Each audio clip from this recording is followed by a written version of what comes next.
As pessoas muitas vezes entendem que a perda de massa muscular, o envelhecimento deve ser acompanhado de desprazeres, de perda de qualidade de vida. O nome técnico é sarcopenia, que é essa perda de massa muscular.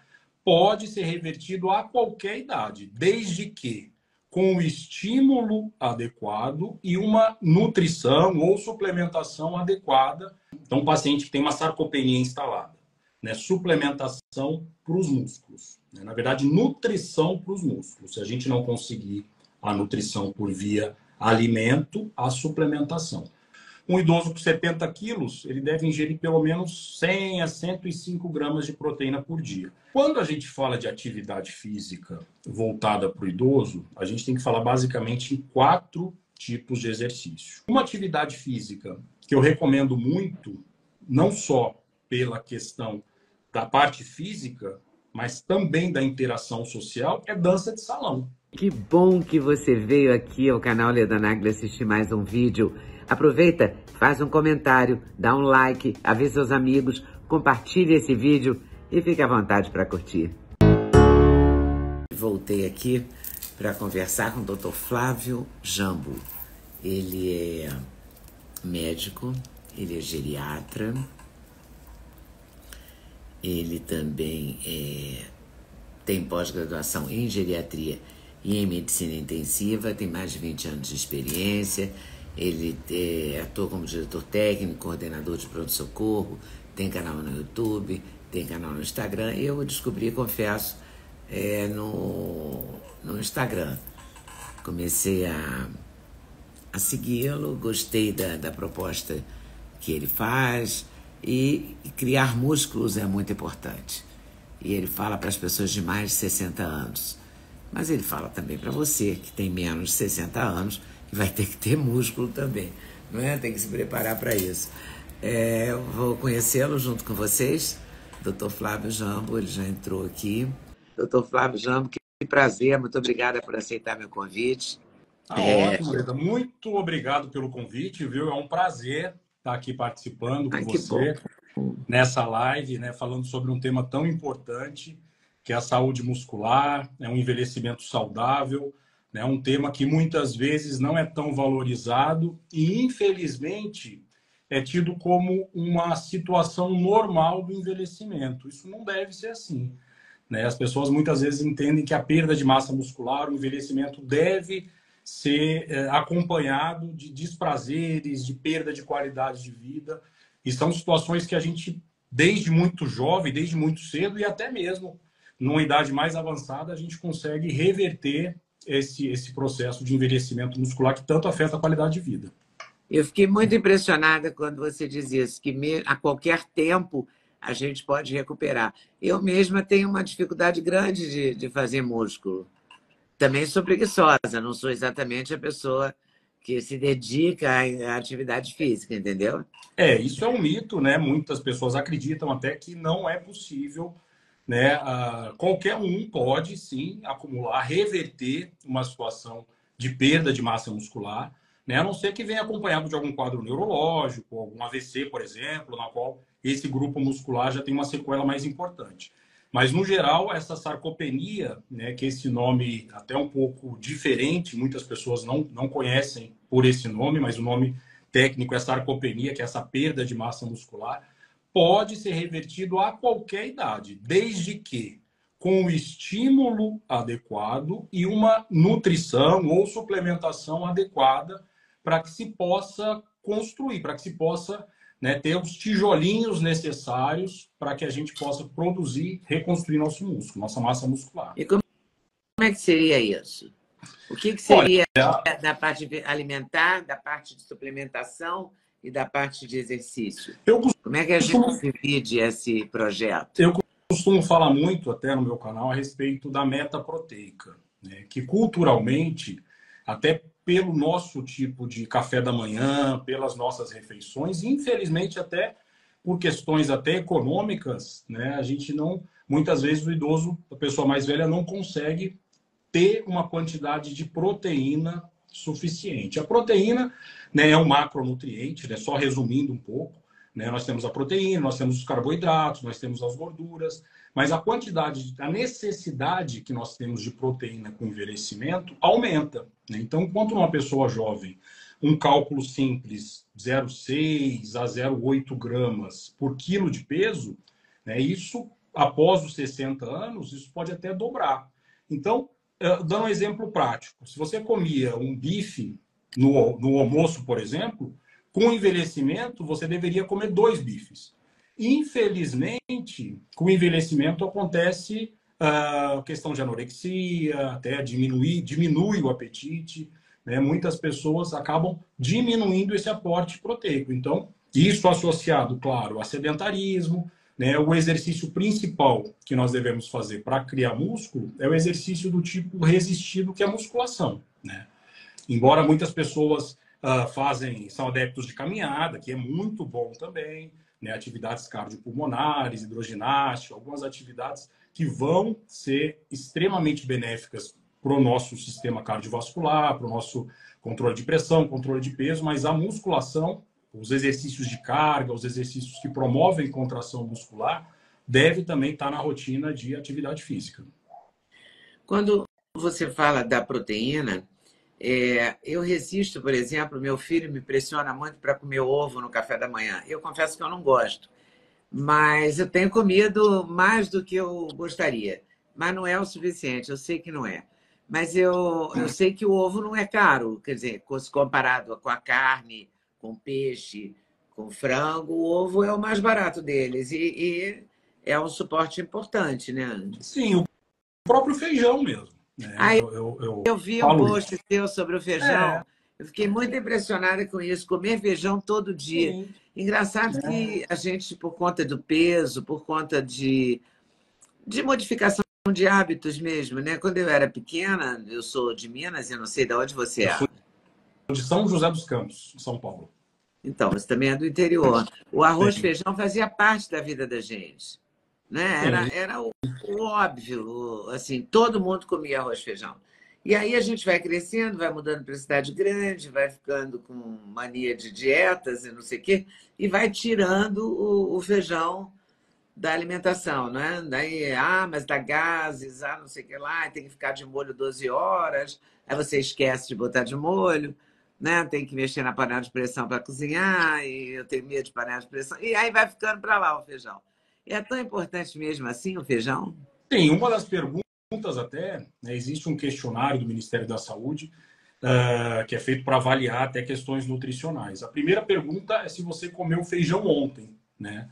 Tanto é um indicador indireto, né, do quanto a pessoa tem cognição, tem a preocupação até do autocuidado ou de alguém que cuida dela para que se prepare comida de verdade, né, nas principais refeições.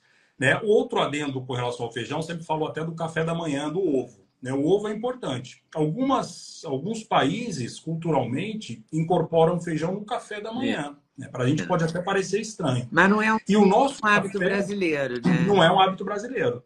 Né? O nosso hábito, infelizmente, né, aquele pingado, né, que é um café com um pingadinho de leite, um pão, né, com margarina. Né? Que margarina a gente sabe o quanto que não é saudável. Né? Mas, infelizmente, esse, né, é o grande café da manhã culturalmente do brasileiro. Dificilmente tem-se o hábito de comer ovos, né, de frutas, eventualmente, até pode se alimentar, mas fruta, né, embora seja muito rico em micronutrientes, que são as vitaminas, que são os principais sais minerais, né, que nós precisamos também, mas pensando em proteína é muito pobre. Né? Então, não oferece, o café da manhã nosso não oferece uma quantidade suficiente de proteína. Então, o ovo seria um grande aliado, né? Sim. O ovo, além, né, do benefício da questão da proteína, também tem vitamina D, tem colina, que é muito importante para o nosso sistema nervoso central, para quem tem algum quadro demencial, zeaxantina, alguns antioxidantes, complexo B, tem várias vitaminas. O ovo é extremamente importante. Oi, pessoal, tudo bem? Passei aqui para lembrar o Sexteto da Leda, ou seja, os suplementos que eu uso todo dia e que recomendo que você use. Você entra no site da Doctors First, usa o cupom LEDA5 para adquirir a coenzima Q10, seu coração agradece, a vitamina K2, o magnésio, fundamental na vida da gente, ômega 3, melatonina, porque uma boa noite de sono é tudo, e cúrcuma, porque seus joelhos, as suas articulações agradecem. Agora, se você quiser, você pode acrescentar a vitamina D3, perfeita para a imunidade, ok? Site da Doctors First, estou esperando vocês. Sexteto da Leda, cupom LEDA5. Até lá!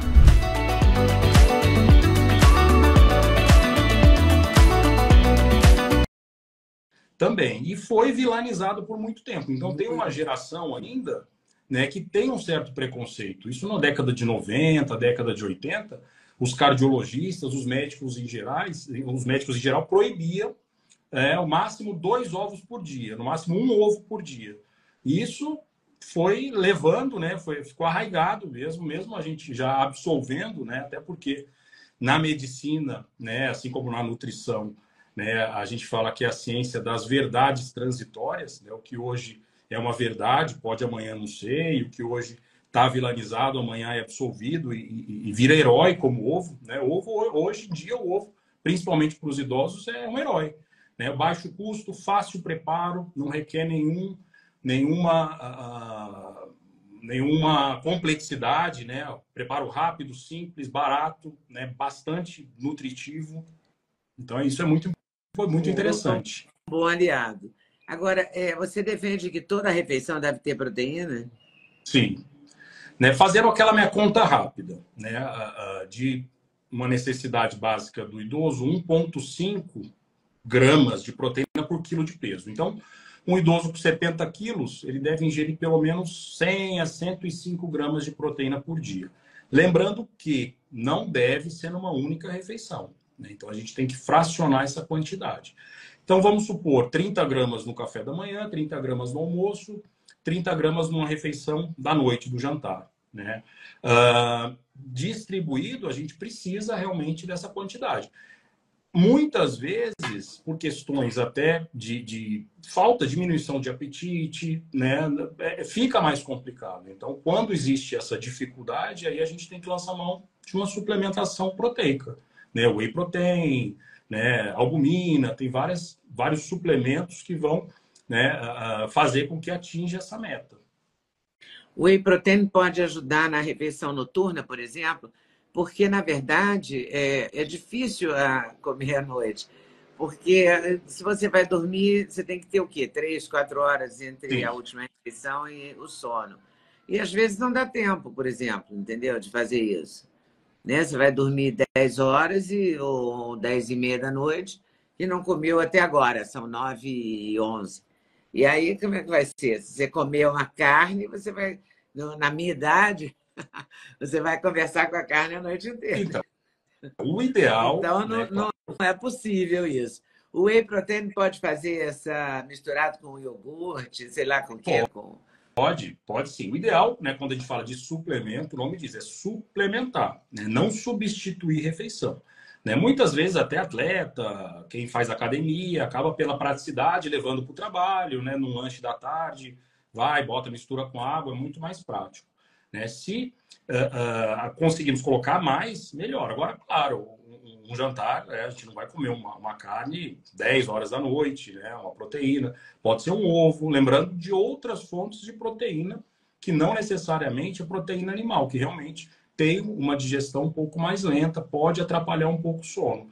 Né? Então, vegetais, proteínas vegetais, proteínas do próprio leite, o iogurte, né? E o whey também pode entrar como alternativa, sim, para quem, né, tem alguma dificuldade de digestão, né, durante a noite. Lembrando que é sempre importante lembrar, ter esse tempo, né, para que não tenha o sono prejudicado, refluxo, pelo menos de 3 a 3 horas já é suficiente na maioria das pessoas para deitar depois da alimentação. E o que você recomenda? É evidente que o exercício vai entrar como uma fundamental aí nessa criação de músculo, né? E por que algumas pessoas fazem músculo e outras não? Ou pelo menos demoram mais. É genético isso? Existe, claro. claro, né, um componente genético, assim como todo o nosso fenótipo, todo o nosso biotipo tem interferência genética. Tem pessoas que têm um metabolismo que promove mais armazenamento de gorduras, tendo uma propensão maior à obesidade. Outras pessoas têm pouca massa, quantidade de massa muscular, mas têm uma qualidade boa. Seja membro apoiador do canal Leda Nagli, custa R$ 1,99 por mês e você me ajuda a comemorar os 50 anos de jornalismo e a ter mais e mais entrevistas para você assistir. Clica no botão aqui embaixo para se tornar membro e saber mais detalhes. Valeu? Até lá! Eu sempre costumo dar exemplo daqueles maratonistas, por exemplo, que correm uma maratona, que tem, né, pouco músculo, vai ver a circunferência de panturrilha, né, bem pequena, né, mas tem uma qualidade boa nesse músculo, são músculos muito funcionais, né? Então, realmente, a questão genética influi bastante nessa composição, na composição da nossa massa muscular. Mas o ambiente, assim como tudo no nosso corpo, né, hoje em dia até o nosso envelhecimento, até doenças neurodegenerativas como Alzheimer, está muito envolvida no nosso ambiente. Então, o ambiente, se você não tiver hábitos, realmente, se for sedentário, tabagista, etilista, né, fazer uso de bebida alcoólica, não ter uma alimentação adequada, né, aí não tem genética também que ajude, né? Aí, infelizmente, se a gente não fizer a nossa parte, né, a genética também não ajuda. Mas a genética está envolvida em tudo, até no risco cardiovascular, né, em tudo, os nossos genes fazem parte. O que você considera como exercício bom para criar músculos ou para manter os músculos? Olha, quando a gente fala de atividade física voltada para o idoso, a gente tem que falar basicamente em 4 tipos de exercício, né? Como eu falei, o exercício que canse, que trabalha a parte cardiovascular, que é a caminhada, é a hidroginástica, a esteira, bicicleta, né? Esse tipo de atividade tem que estar incorporada. O segundo tipo de atividade é a atividade física que vai promover a nossa coordenação e o equilíbrio para trabalhar todas as nossas sinapses, todas as nossas ligações do nosso cérebro com o nosso músculo, toda a nossa movimentação, né, tem toda uma via nervosa que também deve ser treinada para evitar queda, para evitar principalmente queda, que é o fator principal, né, de maior risco na população idosa. Então, é esse tipo de exercício que a gente chama de funcional, que é essa parte motora, de equilíbrio. Alongamento é o terceiro tipo que a gente tem que fazer sempre também para preservar a nossa saúde das articulações e muscular. E o que é o tema da nossa live de hoje, que nós chamamos de exercício resistido, que é a musculação. A gente não fala muito musculação, quando vem à cabeça a musculação, a gente imagina uma academia, levantando peso, e não necessariamente é isso. Um exercício resistido que promova uma contração do músculo, mesmo a gente chama de isométrica, uma prancha, por exemplo, ou então na parede, esse tipo de contração muscular é um exercício resistido, né? Então, esse exercício é como se machucasse a fibra muscular e no processo de repouso houvesse uma regeneração dessa fibra muscular, criando músculo, né? Então, são esses 4 tipos. Claro que isso, né, pelo que a Sociedade de Geriatria pede, né, a própria cardiologia, né, são pelo menos 150 minutos por semana, ou 5 vezes na semana, variando, não precisa ser todo dia. Musculação, o último consenso de sarcopenia, orienta 2 vezes por semana. Já é uma quantidade já que é suficiente para criar massa. E nos outros 3 dias, uma atividade do tipo cardiovascular, uma caminhada, né?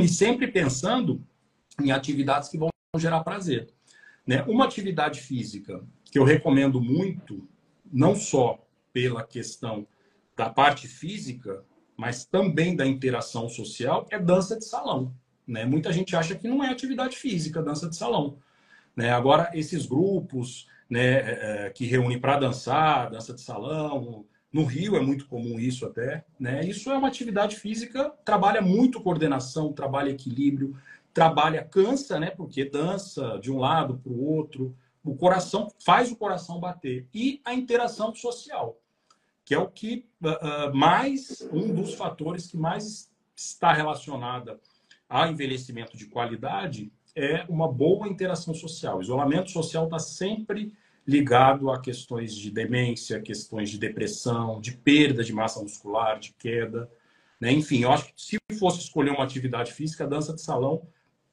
pelos outros, né, os outros, o que está envolvido também, né, seria uma das mais interessantes. Ou quando a gente fala de musculação, pode ser, não precisa ser com um especialista, quer dizer, a gente pode comprar aqueles pezinhos e fazer movimentações assim, né? Tem uma série para braço, por exemplo, que são 3 exercícios e tal. Tem aqueles exercícios da panturrilha, que você fica na ponta do pé e tal. Isso entra como musculação também ou não? Entra também. Agora tem que ter a regularidade, né? Agora, se o paciente, se a pessoa já tem alguma lesão, né, o que é muito comum até, osteoartrite, lesões em articulações, né, lesões de ombro, que é muito comum, lesões de manguito. Então, o ideal, claro, é que seja feito com um fisioterapeuta ou um educador físico, pelo menos orientar esses treinamentos iniciais e depois, claro, dentro do aprendizado, possa ser feito com uma certa regularidade, com uma certa frequência. E quando é que a pessoa deve procurar um geriatra? A partir de quê? De 30 anos? Olha, essa é uma pergunta bastante recorrente, né? Eu sempre costumo dizer que o quanto antes procurar um geriatra é melhor, né? A partir dos 30 anos, sim. Tem pacientes jovens, de 30 anos, o geriatra tem uma formação clínica. O geriatra vai ser o médico que vai te acompanhar e te conhecer a sua saúde, né? Esperamos, claro, que seja por toda a vida. Então, quanto antes tiver esse relacionamento de confiança, esse relacionamento, esse conhecimento, né, é mais importante, né? A construção desse relacionamento é feito, não chamo nem consulta, é cada encontro, né? A cada encontro a gente vai somando, né, no prontuário e somando até no conhecimento dados, né, da pessoa, né? A gente tem que individualizar a pessoa, não é uma receita de bolo, né, igual para todo mundo. Então, isso é com o tempo, né, que faz esse conhecimento. Então, quanto antes já iniciar o acompanhamento é o ideal. Então, seria o geriatra faria o papel do clínico. É um clínico mais especializado, com foco no envelhecimento, né? Mas claro que desde os exames, desde o rastreio, né? Os exames de rastreio que a gente tem que fazer, são os exames chamados de check-up também, que tem que ser feito periódico, desde as questões pontuais, né? Como encontros extraordinários, que eu chamo, tem os ordinários e os extraordinários, quando tem algum evento alguma intercorrência nesse meio tempo, né? Para que tenha atuar tanto na promoção, né, com orientações, né, na prevenção e também quando já existe alguma doença instalada no controle da doença crônica, né? O idoso muitas vezes, né, vem com uma série de doenças crônicas, diabetes, pressão, tireoide, né, hipotiroidismo. Só com essas 3 doenças, por exemplo, facilmente a pessoa pode tomar aí 8 medicamentos, né? Então, vem com uma polifarmácia. Então, o papel do geriatra é tentar enxugar e elencar as prioridades, né? Saber individualizar o paciente, saber realmente, muitas vezes, uma prevenção que a gente faz a longo prazo, num paciente com 90 anos, num quadro demenciado, né? Um quadro de Alzheimer já avançado, não tem muito sentido, né? Então, a gente tem que fazer o prognóstico, em cima desse prognóstico a gente adequar, individualizar o tratamento, elencando, claro, prioridade, pensando sempre na qualidade de vida, né? A prevenção aí seria fundamental, né? A prevenção. E quais são os exames que você considera na rotina fundamentais? O exame, o hemograma completo, por exemplo, aí vem colesterol, triglicerídeos, porque tem médico que hoje em dia sem altas críticas, mas como sendo uma crítica, nem sempre o seu plano paga todos os exames que os médicos pedem. às vezes fica uma coisa meio, tipo assim, selênio, beta-caroteno, Da não sei o quê. periódica, né? Aí 40 exames, por exemplo. Às vezes o plano não paga e você não tem dinheiro, mas o plano paga o básico. Eu estou falando do plano porque no SUS é mais complicado, né? Mas tem O, gente que consegue também, né? é, Eu os conheço pessoas que exames. se dedicam e conseguem fazer no SUS. Mas se a gente considerar uma coisa meio classe média, assim, não classe alta, não, estou falando classe média, média para baixo.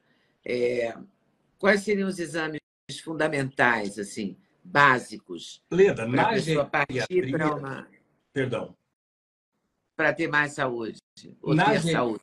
na geriatria, nós temos que tomar muito cuidado com uma questão que a gente chama de overdiagnóstico. Ou seja, é dar mais diagnóstico, né, dar diagnósticos que não teriam benefícios. Então, a gente tem que ter uma parcimônia, claro, nos exames, né, pensando até em não dar sobrediagnósticos. Muitos diagnósticos até de alguns cânceres, por exemplo, né, num paciente mais idoso, a chance desse câncer, por exemplo, que faria-se um rastreio numa pessoa mais jovem, a chance desse câncer, a velocidade com que ele cresce é muito menor do que muitas vezes uma sobrevida que o paciente vai ter. Né? Então, muitas vezes o paciente, isso acontece muito, infelizmente, na geriatria. O paciente morre do tratamento e não da doença. Né? Então, eu citei apenas câncer, né? Mas tem outros exames também. Então, assim, o que a gente faz de exame? Né? A gente pensa no rastreio. O que é o rastreio? É quando a gente pesquisa uma doença na qual essa doença teria um tratamento, é o primeiro ponto. O primeiro ponto teria que ter um tratamento. Segundo, que esse tratamento teria um desfecho positivo na vida do paciente. Né? Por exemplo, não adianta a gente, hoje em dia, a gente rastrear, por exemplo, Alzheimer. Né? Ah, você vai ter 100% de chance de ter Alzheimer. Qual o objetivo hoje de ter um rastreio desse? Né? Talvez questão de planejamento, mas eu acho que vai gerar muito mais ansiedade uma doença que ainda, né, não tem ainda uma cura. Né? Tem alguns estudos, né, tem alguns medicamentos que ainda não chegaram no Brasil que são bastante promissores nas fases iniciais. Mas eu apenas dei um exemplo do Alzheimer. Mas entre outras doenças, né, um câncer avançado, por exemplo, né, não convém a gente fazer rastreio. Né? Então, são os exames de rastreio que a gente consegue dar diagnóstico, tratar precocemente e ter desfecho bom. Então, por exemplo, hemograma, claro, né? O hemograma a gente consegue avaliar se tem alguma anemia, né? Tratar essa anemia, a gente consegue avaliar a parte vermelha, a parte branca do sangue, né? Perfil lipídico, né? Colesterol, né? Não dá sintoma nenhum se tiver muito alto, dependendo da idade, a gente tem que entrar com medicação para baixar, né? A alteração de tireoide também, muitas vezes nas fases iniciais, elas não dão sintomas e precisa do exame. Alterações hepáticas, né, do fígado, alterações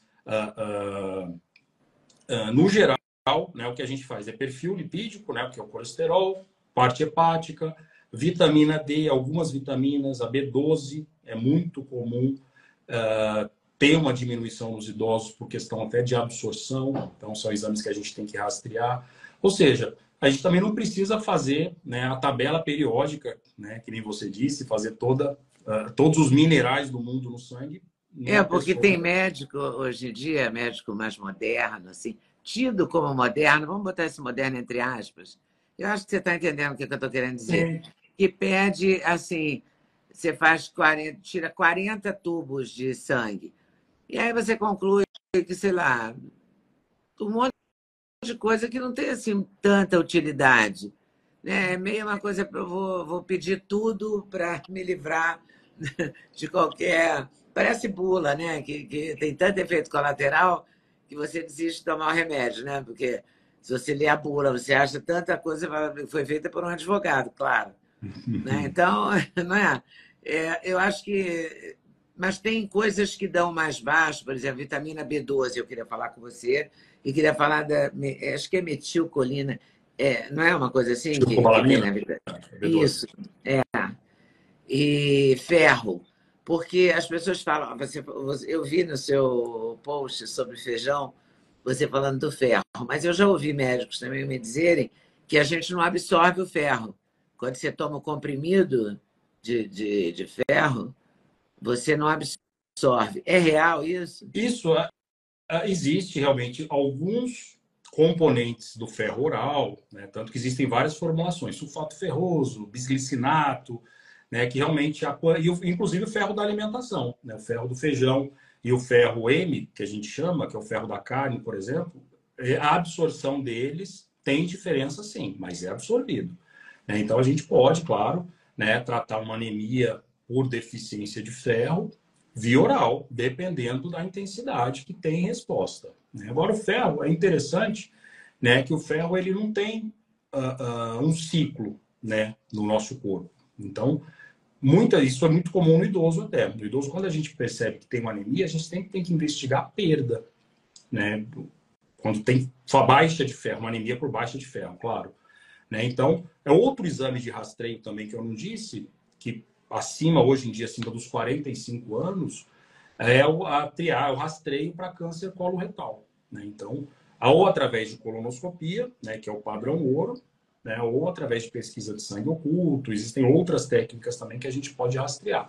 Mas o ferro existe sim alteração. Então, assim, 300 miligramas de ferro não é igual todo tipo de ferro. A absorção vai alterar. O mesmo com a vitamina B12, né? A vitamina B12, ela é muito disponível na nossa alimentação em geral. Então, pelo menos para quem não é vegetariano. Toda proteína animal tem B12.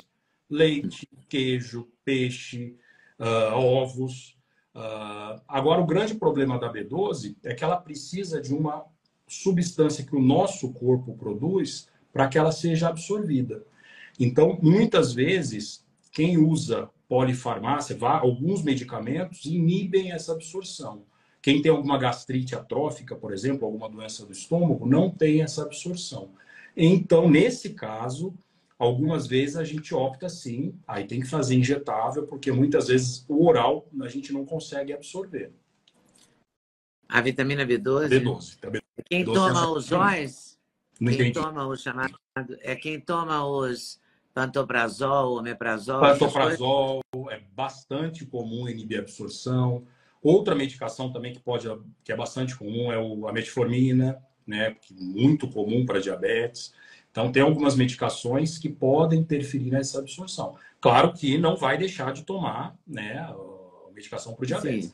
Os prazóis, né, são medicações que realmente a gente prescreve o uso crônico em casos muito, muito específicos. O que a gente vê hoje em dia é muita gente tomando cronicamente, né? O omeprazol, o pantoprazol, a gente deve tomar no máximo 3 meses. É para um tratamento. Tem que fazer modificação do estilo de vida, da alimentação e depois tem que parar, né? Então, que a gente vê pessoas anos tomando. Então, isso realmente a gente tem que desestimular e tentar desmamar. O geriatra entra muito nisso também. E isso implica na não absorção do B12?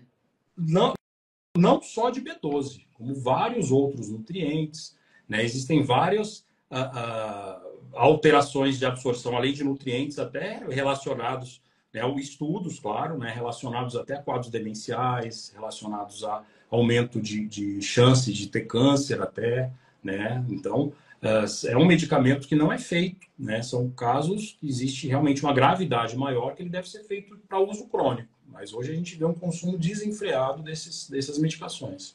Além do exame de sangue, tem mais algum? Porque no exame de sangue também tem os marcadores tumorais, né? Eles estão incluídos nesse rastreio? Não. O marcador tumoral a gente utiliza para acompanhamento quando a gente já tem o diagnóstico, né? Então, isso até muitas vezes muitos médicos pedem, né? E porque ele pode dar alterado em outras condições, né? Que muitas vezes vai mais confundir, né, do que realmente dar diagnóstico. Ele é feito, por exemplo, tem um diagnóstico de um câncer de pâncreas, por exemplo, está fazendo um tratamento. Aí vai acompanhar o resultado a efetividade do tratamento, de uma quimioterapia ou da cirurgia, através da mensuração desses marcadores.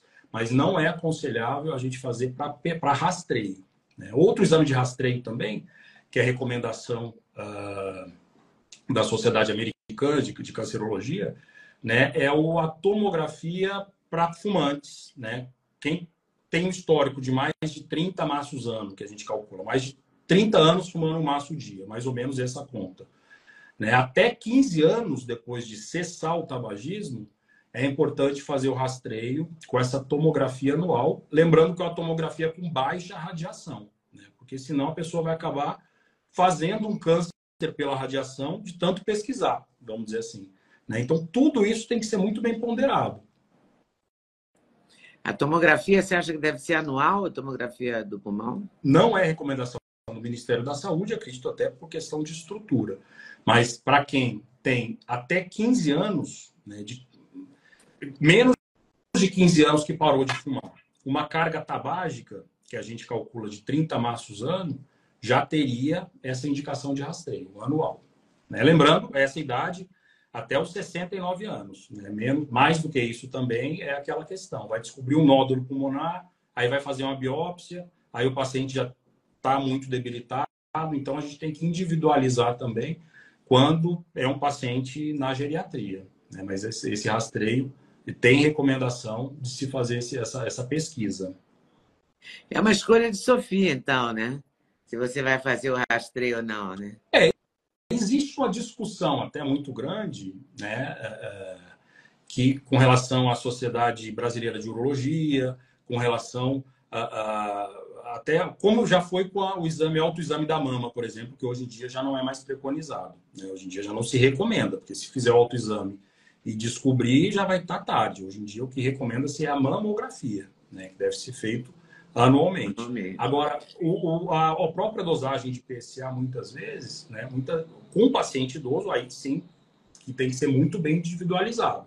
Porque um paciente aí com 90 anos, um câncer de próstata nessa faixa etária, por exemplo, ela tem um crescimento extremamente lento, né? Se for um crescimento de 20 anos que seja, né, um paciente de 90 anos, né, hoje em dia, logicamente, a gente não consegue, né, hoje em dia, mas talvez há algum tempo a gente consiga prever um paciente que vai viver 110 anos, por exemplo, né? A gente, diante desse cenário, muitas vezes não é indicado fazer esse tipo de rastreio. Porque pode dar mais angústia, é isso? É porque, por exemplo, encontra um PSA alterado, né? Além de criar angústia, né, para confirmar se é câncer ou não, muitas vezes é precisar de uma biópsia. A biópsia é um exame invasivo, né? Um exame que vai ter que botar uma agulhazinha na próstata, tirar um pedaço, botar na lâmina. Digamos que seja um câncer muito lento, né? Então, aí, além de ficar essa questão de fazer a cirurgia ou não, lembrando que a cirurgia pode ter, sim, claro, complicação como qualquer outra cirurgia, risco de incontinência urinária, risco de, muitas vezes, disfunção sexual, né? Então, pesando bem os riscos, muitas vezes, dependendo do cenário, que a gente sempre tem que individualizar, dependendo do cenário, alguns tipos de rastreio, a gente, conversando com o paciente, claro, o paciente tem direito de saber, né, e questionar, olha, a gente pode fazer, né, isso demanda algumas vezes bastante tempo na consulta até, mas de uma maneira geral, acima de 75 anos, a gente não costuma pesquisar PSA, a não ser que tenha um histórico familiar muito grande, já tenha tido um histórico prévio de alguma lesão, né? Então, a gente tem que pensar bem, conversar bastante sobre isso. No caso da mulher, você falou da mamografia, aí a gente teria densitometria óssea também, né? Densitometria óssea de 2 em 2 anos, pós-menopausa, indicado. Densitometria óssea, osteoporose é uma doença totalmente silenciosa. A gente fala que é um ninja, ela vai sorrateiramente. Quando ela mostra a cara, já deu uma fratura, né? Deus o livre, uma fratura de fêmur, uma fratura de coluna lombar, que provoca muita dor, né? Muita incapacidade. Então, tá aí o rastreio. A gente vai conseguir descobrir se tem um enfraquecimento do osso, que a gente chama de osteopenia, ou se tem uma osteoporose. E antes de ter a fratura, a gente vai tratar, fazer a prevenção e fazer com que a pessoa tenha mais qualidade de vida, claro, evitando esses riscos. E tem alguma coisa que a gente poderia, por exemplo, você falou da proteína, whey protein. Na suplementação, você defende o quê? Ômega 3, B12? O que você defende como cúrcuma, sei lá, coenzima Q10, o quê? Olha, de suplementação, né, a gente tem que, claro, fazer alguns Individualizar. exames para ver se tem alguma queixa. Então, um paciente que tem uma sarcopenia instalada, né, suplementação para os músculos. Né, na verdade, nutrição para os músculos. Se a gente não conseguir a nutrição por via alimento, a suplementação. É proteína, com essa meta proteica. A gente precisa de vitamina D em níveis acima de 30, né, embora, né, alguns médicos falam, a gente tem que ter muito cuidado com a vitamina D, que ela estão pensando até em mudar o nome, né, porque a gente acha que É a porque é um vitamina pode hormônio, né, dar na vantagem. verdade. Então muita gente, a vitamina, então a vitamina faz bem. Ela tem dose tóxica, sim. Então, doses altas podem causar alteração de cálcio, risco de fratura maior, pode causar problema no rim. Então, a gente recomenda acima de 30, suplementar. Isso é recomendação da SBEM, que é a Sociedade de Endocrinologia. Suplementar a vitamina D. Ômega 3 tem bastante estudo falando bastante a respeito do ômega 3 para questão além, claro, da força muscular, diminuição de risco cardiológico com relação a melhora de inflamação, melhora de perfil lipídico, de colesterol. Então, ômega 3 é um suplemento que a gente sempre tem que indicar, né? Vitamina D, como eu falei. Para quem tem osteoporose ou osteopenia, que é essa alteração do sangue, a gente, se não conseguir cálcio adequadamente na dieta, vai ter que também suplementar o cálcio, né? Outro suplemento também que eu sempre indico para melhora da massa muscular, que é a creatina, tem se falado bastante até. Tem bastante estudo até a Não se respeito da falava questão. muito na creatina, ficava uma coisa mais para quem faz exercício físico, para quem se preocupa com essa parte. Mas agora está sendo mais ampliado para o idoso, para terceira idade, né? A creatina ela foi descoberta, se eu não me engano, na década de 90. Eu acho que alguns atletas das Olimpíadas de Barcelona de 92 começaram a utilizar, né? Então começou a discutir até se era doping, se não era. Porque a creatina, na verdade, é uma substância que tem na carne, tem na proteína animal. Só que para a gente ingerir a quantidade, que é uma quantidade que nos estudos mostram benefícios, que é de 3 a 5 gramas, a gente tem que ingerir pelo menos 1 quilo de carne por dia, né? Então, realmente, esse é um suplemento que na maioria, claro, das vezes, a gente não vai conseguir na alimentação mesmo, né? Então, a creatina ela vai agir na energia, na ATP, que é a moeda de troca da energia, na célula muscular. Então, a gente sempre recomenda até fazer antes da atividade física, né? Alguns estudos mostram até 10% de melhora na performance. Ou seja, se você faz uma série de 10 com peso, com a creatina você pode fazer 11. Né? Isso a médio prazo melhora a performance, melhora a questão da massa muscular também. Então, a creatina é um outro suplemento, né? Existem outros suplementos também em fases de sarcopenia mais grave, né? Que é o HMB, que é hidroximetilbutirato.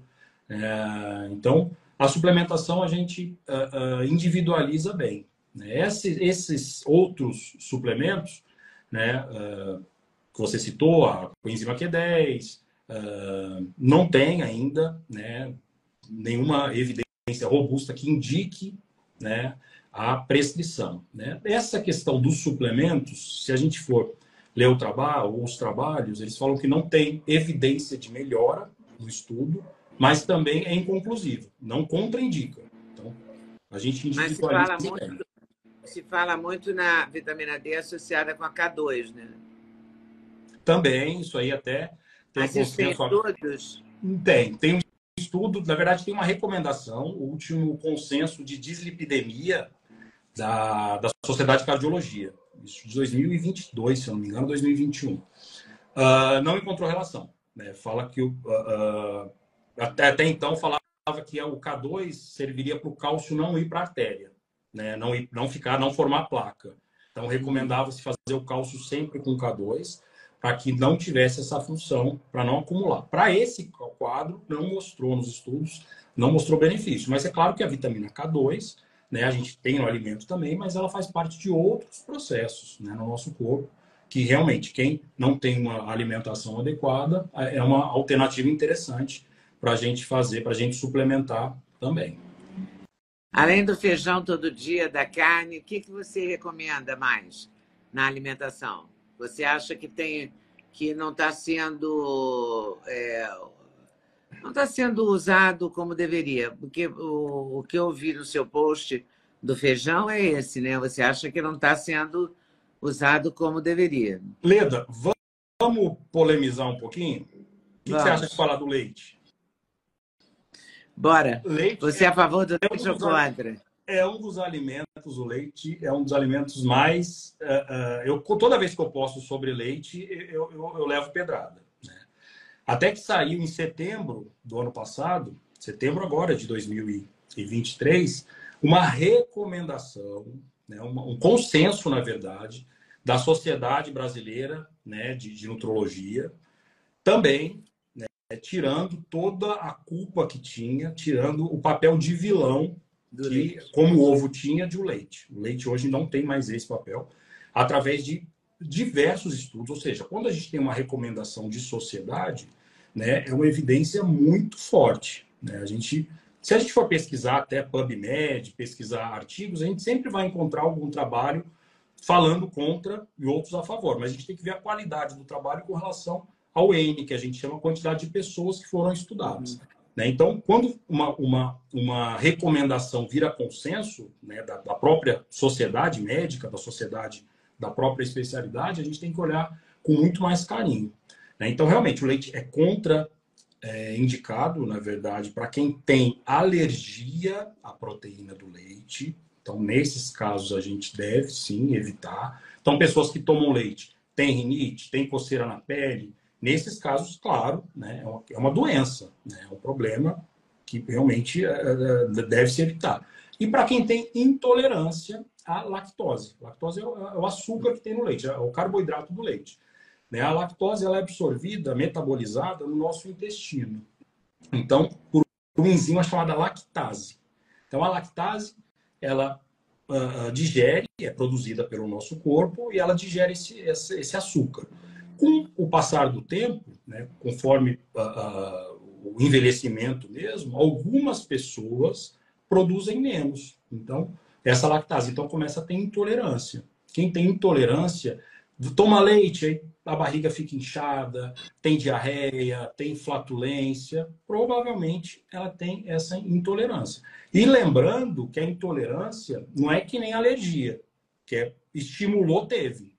Ela é proporcional. Então, muitas vezes a pessoa toma 3 copos de leite e tem intolerância, passa mal. Agora, se comer queijo, se tomar um copo de iogurte ou se tomar um copo de leite, junto com café, uma caneca, por exemplo, não tem nenhuma intolerância. Então, nesses casos também, a gente pode estar fazendo uso do leite sem problema nenhum.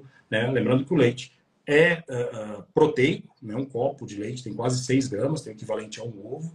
Né? E muitos idosos chegam no consultório até com essa preocupação, e foram idosos que muitas vezes moram até em zona rural, que faziam uso de leite a vida inteira. E de repente falam, doutor, minha filha falou que não é para tomar mais leite, porque viu na internet que não pode mais, porque alguém falou.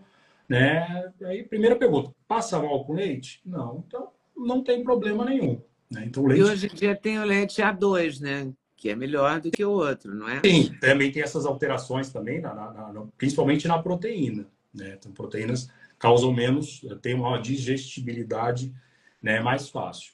Né? O próprio whey protein, ele é feito do soro do leite. Né? Claro que sem a lactose, sem o açúcar. Né? Também o whey muitas vezes vem com caseína.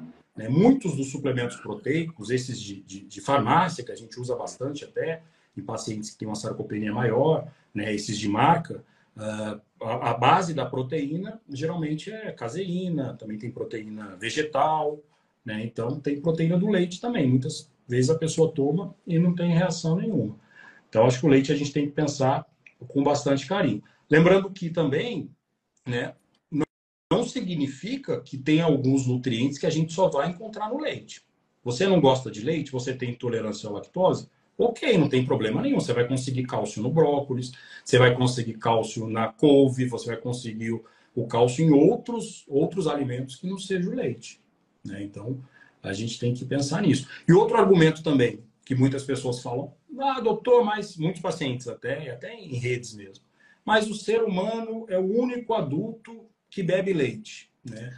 Mas nós somos os únicos animais que estamos fazendo uma live, né? Nós somos os únicos animais que dirigimos, que estudamos, né? Que tivemos a capacidade de domesticar o gado, isso, centenas de anos, né? Na nossa civilização. Então, todo esse avanço, né? Criou também um avanço evolutivo no nosso trato digestivo. É muito complicado, porque uma hora demonizam o leite, outra hora aliviam o leite. Eu, particularmente, não gosto muito de leite, mas adoro um iogurte. Que, na verdade, eu acho que tem uma digestibilidade melhor. Né? O leite, o iogurte eu recomendo muito, principalmente, né, pela questão, hoje em dia fala-se muito isso, até a questão da disbiose, né? Que é a alteração da nossa flora, né, da nossa flora bacteriana do nosso intestino. O iogurte promove a presença de alguns lactobacilos, né, de alguns tem um efeito probiótico que ajuda bastante também, até já é recomendação também da Sociedade de Geriatria, no último consenso sobre sarcopenia, a gente tem um olhar especial a respeito da disbiose como causa até de má absorção de proteínas, de aminoácidos, que são tão importantes na formação dos nossos músculos. Então, o iogurte, além de promover lactobacilos, né, tem essa questão de ser mais fácil de digerir. E, se for de kefir até, né, que é uma flora muito mais rica, né, são mais lactobacilos de outras espécies, até leveduras, né, seria até mais interessante, né? Você é a favor você defende probióticos e prebióticos ou não? Sim. Né, alguns pacientes que têm indicação, né, hoje em dia, infelizmente, né, a gente tem um uso muito indiscriminado de antibiótico, né? Além de, claro, também tem evidência também de estudos, alguns alimentos, principalmente ultraprocessados, que fazem uma desregulação da nossa flora intestinal. Então, essa alteração, né, do nosso ecossistema, né, eu considero isso como um ecossistema. Quando a gente mexe nesse ecossistema, tudo no nosso corpo, se a gente mexe, vai ter reflexo em outro lugar, né? Então, isso realmente tem bastante evidência e é bastante promissor até, tem bastante estudo ainda em andamento para valorizar mais até. É uma maquininha complicada, vai ter que estar muito ajustada, né? Você acha que tem que ser mais individualizado? Individualizado e assim, uma coisa que nem eu falei, realmente medicina e nutrição é verdades transitórias. O que hoje a gente condena, né, amanhã a gente recomenda. Mas o que é mais importante, que eu acho que a gente tem que ter, é a leveza, né, na nossa alimentação e saber que a alimentação também é uma interação que nós temos, cultural, uma interação social, né? Então, o terrorismo nutricional não pode, né? Isso também até salsicha, né? Espero que meus pacientes não vejam, mas até uma salsicha, se você comer, né? Se você está numa festa de criança, que seja, né? Essa interação, esse compartilhar, né, a refeição, isso vai muito além, né, dos benefícios que o alimento, né, possa trazer. Então, existe até uma doença, né, que é a ortorexia, a pessoa que só come fixação no tipo de alimento, em alimento saudável. Isso é um problema psiquiátrico, né? Então, eu acho que a gente deve, sim, né, de vez em quando, comer um embutidozinho que seja, tomar um sorvetinho, né, uma picanhazinha, né, o diabético, comer o idoso principalmente, gente. Idoso, a gente tem que individualizar muito essa questão. Oi, pessoal, tudo bem? Passei aqui para lembrar o Sexteto da Leda, ou seja, os suplementos que eu uso todo dia e que recomendo que você use. Você entra no site da Doctors First, usa o cupom LEDA5 para adquirir a coenzima Q10, seu coração agradece, a vitamina K2, o magnésio, fundamental na vida da gente, ômega 3, melatonina, porque uma boa noite de sono é tudo. tudo. E cúrcuma, porque seus joelhos, as suas articulações agradecem. Agora, se você quiser, você pode acrescentar vitamina D3, perfeita para a imunidade, ok? Site da Doctors First. Estou esperando vocês. Sexteto da Leda, cupom LEDA5. Até lá.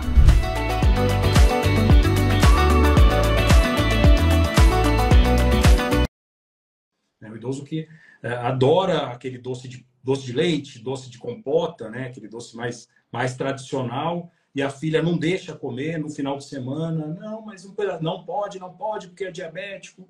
Né? Então, a gente tem que individualizar muito. A alimentação vai muito além da função alimentar. Né? Tem muito mais essa questão social também. Na verdade, o que não pode é ser todo dia, né? Sim, todo dia não. O hábito faz realmente tudo que é bom e tudo que é ruim. Né? O hábito da pessoa ser sedentária é ruim. Né? O hábito da pessoa fazer atividade física 5 vezes por semana, 3 vezes por semana, isso é benéfico. Então, todos os nossos hábitos, né, que vão nos transformar, né, vão transformar o que a gente é. Então, sempre que a gente for ter um hábito, a gente tem que pensar um hábito bom. Claro que se tem um hábito de uma alimentação ruim, obviamente que isso vai ser ruim para você. Mas também tem que pensar que essa neura de não como isso de jeito nenhum, só como isso assim, só como aquilo, não... também vira uma neura, Sim. né? É doença, né? É ortorexia. Isso aí tem um quadro psiquiátrico, tem até nome. E o tratamento tem que fazer terapia, passa por medicação também, né? Porque realmente é essa fixação, né? Pela alimentação saudável. Né? Então, o que tem de alimento, aí olha na internet, só vou comer isso, aí só come isso, só come isso, só come isso, só come isso. A internet é uma aliada, mas é também uma geradora de problemas, porque se você não souber lidar com ela, se você... Porque às vezes a pessoa chega no... Eu vejo amigas minhas que falam, não, mas eu já li na internet, eu já sei o que eu tenho que tomar e tal. Não, né? Porque você não estudou isso, você não sabe, não. E... Mas as pessoas pensam muito isso, né? Eu estou com esse sintoma, já li na internet, já vou tomar aquele remédio. Quer dizer, você se automedica, que é uma coisa muito comum, né, no Brasil. Infelizmente, né, o acesso à tecnologia tem esse lado ruim, né, da pessoa, até hoje com inteligência artificial ainda, né, se você colocar no chat GPT, por exemplo, estou com isso e aquilo. Ele vai sugerir a doença muitas vezes, mas fala, procure seu médico. Né? Então, só de plantar, às vezes, na cabeça, né, da pessoa a dúvida, isso já gera muita ansiedade também. Então, a gente tem que saber também, tirar o proveito. Problema a ansiedade, né? Nós somos um dos países dos países mais ansiosos do mundo, né? Isso é estatístico mesmo. Se correr, o bicho pega, se ficar, o bicho come, né? Tem que ter equilíbrio mesmo. Tem que ter, claro, um médico de confiança, né, para que realmente essas dúvidas sejam filtradas, né, esses problemas, esses questionamentos, né, e pensar que também não é ferro e fogo tudo. Né? Eu acho que esse é o grande... para quem pensa principalmente numa nutrição mais saudável, eu acho que esse é o grande aspecto de ponderar a questão da ansiedade com alimentação adequada. Tá bom. Muito obrigada, doutor. Foi um prazer te conhecer. Eu adorei. Pessoalmente, né? Foi um prazer também. Muito bom. Muito obrigada pelo seu tempo, pela sua generosidade mesmo de compartilhar o seu conhecimento e as suas opiniões. Muito obrigado, viu, pelo convite. Foi um grande prazer estar falando aqui com você, né, que sempre foi um ícone, né, do jornalismo, né, sempre foi um ícone aí da nossa... hoje em dia, agora, na internet, né, mas televisão sempre te acompanhei. Foi um grande prazer estar aqui com você. Que bom. E sim, eu estou à disposição, né, para a gente conversar mais, né, sempre que você quiser, né, eu estou à disposição para a gente retomar até e ter outros assuntos também. Tá bom, muito obrigada. Fico muito honrado. Tá bom? Muito obrigado. Um abraço para você e para um abraço para todo mundo aí. Boa noite. Boa noite. Tchau. Muito obrigada por ter assistido mais um vídeo no meu canal. Volte sempre. Aqui você sempre vai encontrar a pluralidade de ideias, ideologias diferentes, ideias diferentes, mas sempre alto nível de informação e de prestação de serviço. Eu espero você sempre aqui. Faça seu comentário, se inscreva no canal, dê seu like se você gostou e não deixe de voltar. Estou te esperando, com certeza, se Deus quiser.